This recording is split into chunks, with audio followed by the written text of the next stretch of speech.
The Queen tests positive for COVID but expects to continue with light duties in the days ahead.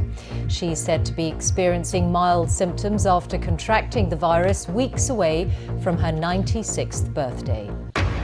Meanwhile, a plan for COVID in England due tomorrow will include reduced testing and no legal requirement to self-isolate. Tens of thousands of homes in England and Wales are still cut off from power supplies after Storm Eunice. Great Britain have won the Olympic title.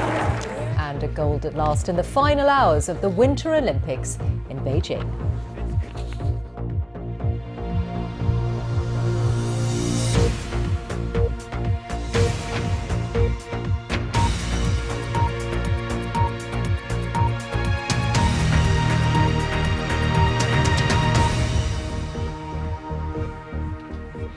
Good afternoon. Buckingham Palace has announced that the Queen, who is 95, has tested positive for COVID-19. In a statement, she was said to be experiencing mild cold-like symptoms, but expecting to continue with light duties at Windsor Castle in the coming week. She is the third member of the royal family to have contracted the virus in recent days, as our royal correspondent Nicholas Witchell explains. I'm here. Windsor Castle on Wednesday, the Queen meeting defence officials. The only health issue then was to do with her mobility. Good morning, Your Majesty. How are you? Well, as you can see, I can't move. Well, many congratulations on the start of your... That exclamation, "I can't move," is thought to indicate that she may be having knee or hip trouble. But now, after 2 years of careful shielding from the risk of COVID, it's clear that the virus has penetrated Windsor Castle. Several staff have tested positive, and so has the Queen. In a statement, Buckingham Palace said, Her Majesty is experiencing mild cold-like symptoms, but expects to continue light duties at Windsor over the coming week. She will continue to receive medical attention and will follow all the appropriate guidelines. Those light duties are expected to include continuing with the paperwork as head of state. Shortly after the palace confirmed that the Queen had COVID, she sent a message congratulating the Team GB women's and men's curling teams on their medals at the Winter Games. The main concerns of the Queen's doctors will focus around the fact that she's now just 9 weeks from her 96th birthday.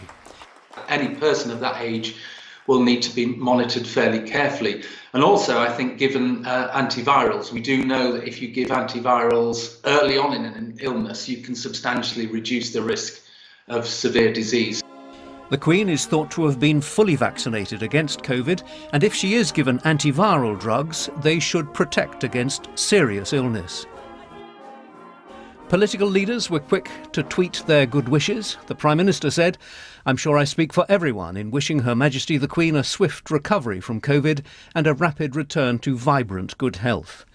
The leader of the opposition, Sir Keir Starmer, tweeted, "On behalf of myself and the whole of @UK Labour, wishing Her Majesty the Queen good health and a speedy recovery. Get well soon, ma'am."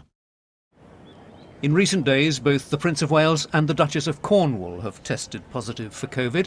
The Prince, who met his mother at Windsor on the 8th of February, has already made a full recovery. It is to be hoped that his mother will do the same. Nicholas Witchell, BBC News. Well, the news from Buckingham Palace comes as ministers prepare to unveil a new plan for living with COVID in England, including ending the legal requirement for people to self-isolate after testing positive.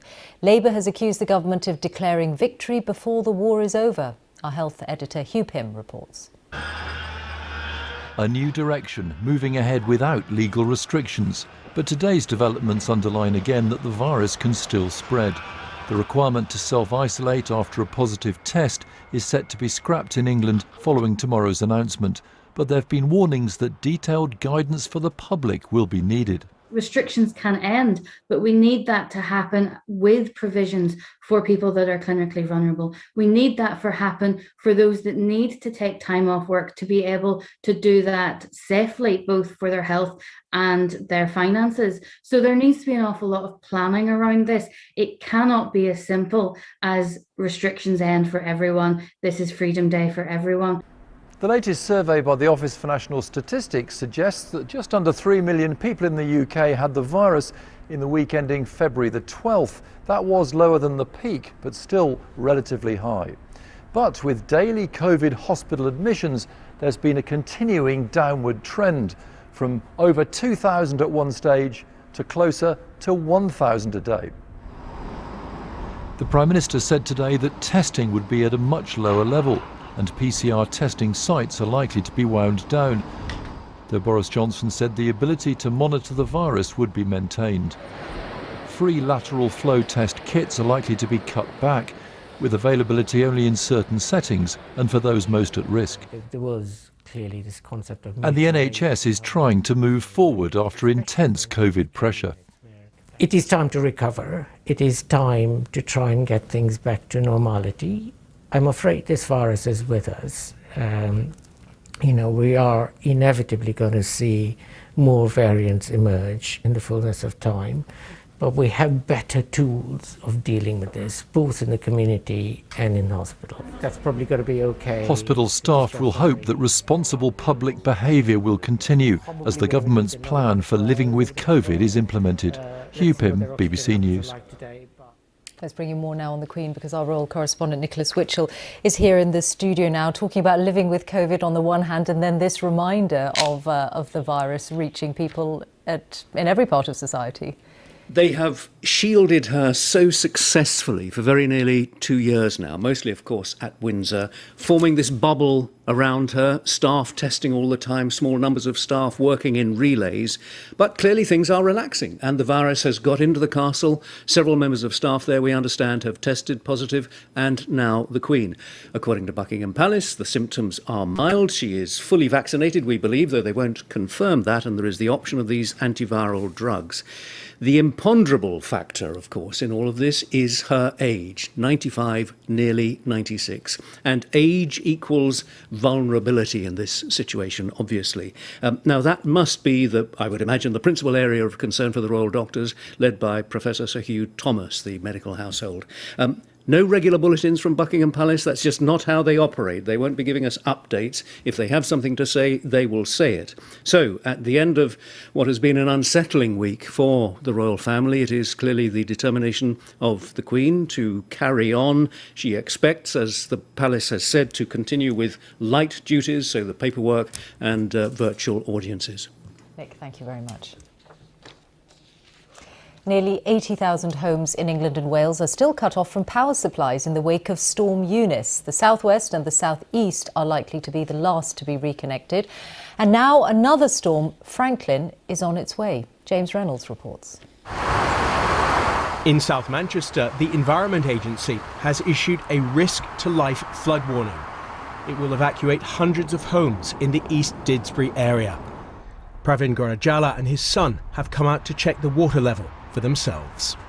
Our house is just pretty much on the edge of the river, so we're probably quite high risk of any flooding, if there is any, hopefully not. In the west of England, more than 20,000 properties remain without power. Thank you so much. Caroline Bullock and her 91-year-old mother Kathleen have had to rely on the help of neighbours. Friends have been fantastic in bringing us thermoses of hot water for hot water bottles to keep my mother warm. The village of Wadhurst in Kent lost power on Friday morning. Repairs are slow. 80-year-old Carol Robbins hasn't had any official help. Normally, at someone my age, they term me as vulnerable, so they would ring or send text, but I've heard nothing from anyone. So I have no means of finding out, other than other people, when it might come back on. These pictures of rising water levels were taken today in Bakewell, near the River Wye in the Derbyshire Dales. Storm Eunice will now be followed by Storm Franklin.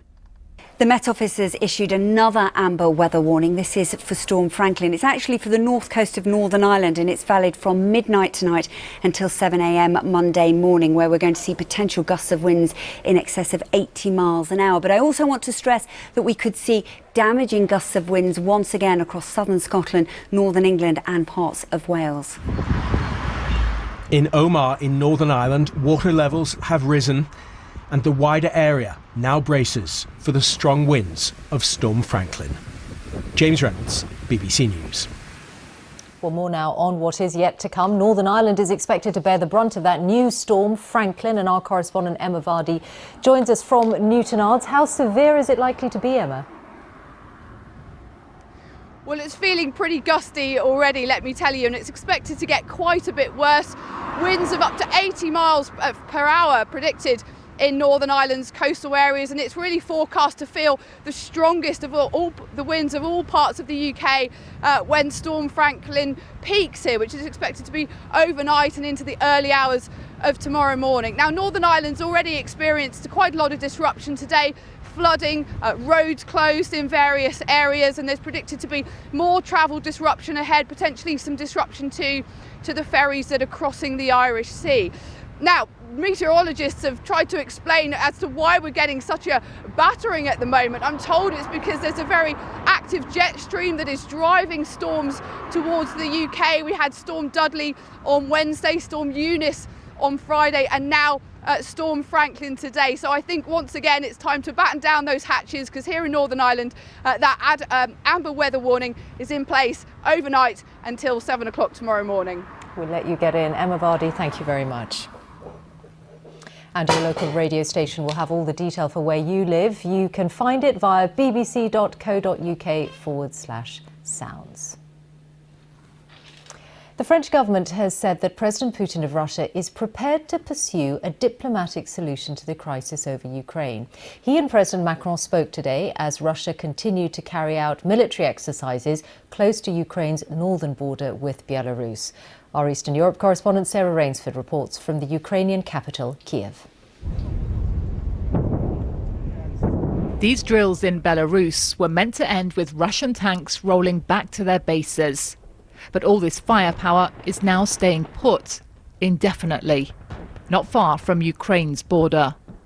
In a crisis that's all about signalling, this is Russia refusing to de-escalate. Let's really take a moment to understand the significance of what we're talking about. It's been over 70 years. And through those 70 years, as I mentioned yesterday, there has been peace and security. We are talking about the real possibility of war in Europe. Russia is talking up the danger too, helping evacuate women and children from the breakaway regions of Ukraine it controls, claiming Kiev is planning an attack there. So President Macron phoned Vladimir Putin today. The Kremlin did agree to continue seeking a diplomatic solution, but its troops are still in place, despite the threat of sanctions. And we have to accept at the moment that Vladimir Putin is possibly thinking illogically about this and doesn't see the disaster ahead. And I think it's vital for us all now to get over what a catastrophe it would be for Russia. But for Russia, this is all about pulling Ukraine back into its orbit. 8 years ago, Ukrainians came out in huge numbers on this very square to demand their independence, the right to decide their own future and direction without Moscow dictating. They paid a really heavy price for that, but the feeling is stronger than ever now. So they're preparing to resist here any way they can. Extreme, but so are the predictions of Western governments in this crisis. Sarah Rainsford, BBC News, Kiev. Football now, and England's women have drawn 0-0 with Spain in the Arnold Clark Cup at Norwich City's Carrow Road. England's best chance of the game came just after half-time when Lauren Hemp hit the post. England faced Germany on Wednesday in their third match of the round-robin competition. Just seconds after coming on. And in the final hours of the Winter Olympics in China, Team GB have won a gold medal. The women's curling team beat Japan a day after the men won a silver. The Games have now closed with thousands of athletes parading through the Bird's Nest Stadium in Beijing. Andy Swiss reports. It's curling gold! Saving the best till last. A glittering finale to Britain's Games as Eve Muirhead's team delivered the perfect ending. This could be the most important stone of the match. Curling is so often a sport of cliffhangers. Not this time. Britain led Japan from the off, and a moment of Muirhead magic took them out of sight. It's 4 for Great Britain. Triumph was now only a matter of time, and when Britain extended their lead to a massive 10-3, enough was enough. And that's it! And so a team which only just squeaked into the semi-finals were now Olympic champions. For Muirhead at her 4th Games, it was particularly sweet. It is a dream come true for myself and for the rest of the girls as well. Like it's been a journey to get here. We're Olympic champions, and yeah, what a 5 we are, and it's such a special, special moment. Himself forward. Oh, no, they've crashed! They've crashed! Aside from their 2 medals in the curling, though, the truth is Britain have struggled here. Their target was between 3 and 7 medals, and they failed to reach it. And he's crashed! There are definitely athletes and teams going home disappointed that, we're not going to hide away from that. It would have been nice to have achieved some medals on the snow and also on the skeleton and bobsleigh. So we'll go home and we'll make sure we review that properly and understand what happened.